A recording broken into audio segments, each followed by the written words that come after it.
The digital world is currently living on borrowed time. Every single piece of secure data that exists today, your bank account credentials, the encrypted communications of your national defense, the authentication keys for the power grid, and the private messages you sent this morning is protected by a mathematical firewall that is about to evaporate. We call this impending crisis the Y2Q countdown, or the quantum apocalypse. To understand why this is a systemic threat rather than just a software bug, we have to look at the foundational math of the modern internet.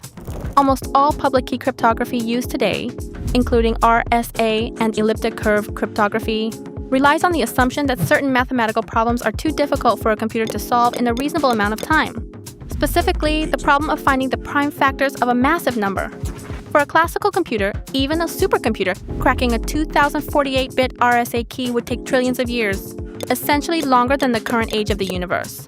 This mathematical asymmetry is what allows us to trust the digital economy. It is the reason you can put your credit card into a website and feel reasonably safe that a hacker in another country cannot read it. But in 1994, a mathematician named Peter Shor proved that this asymmetry is a lie. He developed an algorithm, now known as Shor's algorithm, that allows a quantum computer to factorize those massive numbers exponentially faster than a classical machine. On a sufficiently powerful fault-tolerant quantum computer, that trillion-year cracking process shrinks down to a matter of minutes or even seconds. This isn't just an upgrade in speed. It is a total collapse of the logical barrier.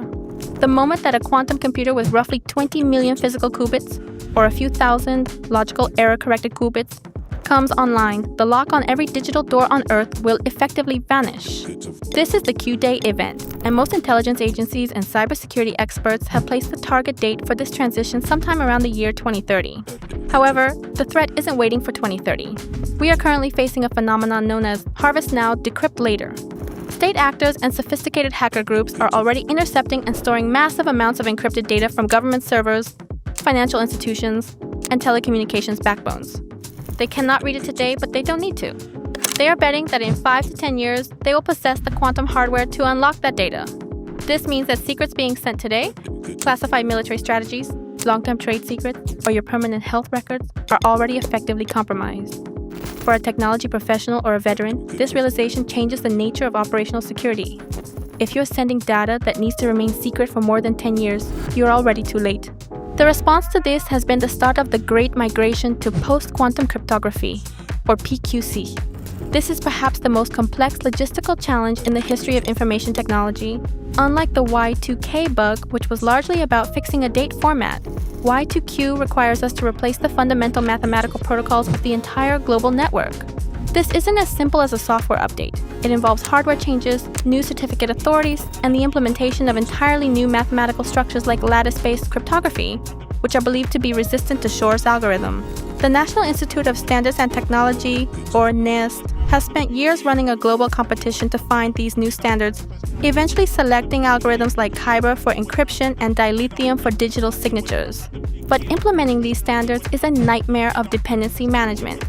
Every piece of legacy hardware, from the router in your home to the microchips in your car, and the secure modules in voting machines, is hard-coded with classical encryption.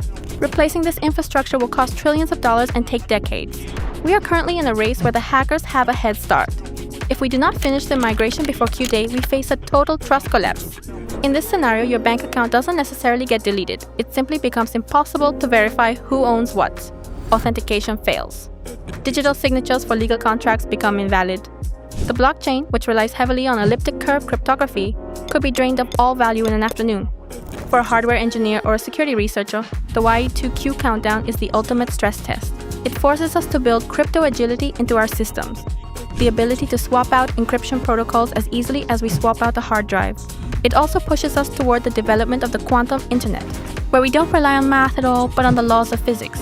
Quantum key distribution, or QKD, uses the observer effect to ensure that a key cannot be intercepted without being destroyed. But until that global quantum network is built, we are living in a transition period of extreme vulnerability. We are walking across a bridge that is slowly being dissolved by the very technology we are trying to build.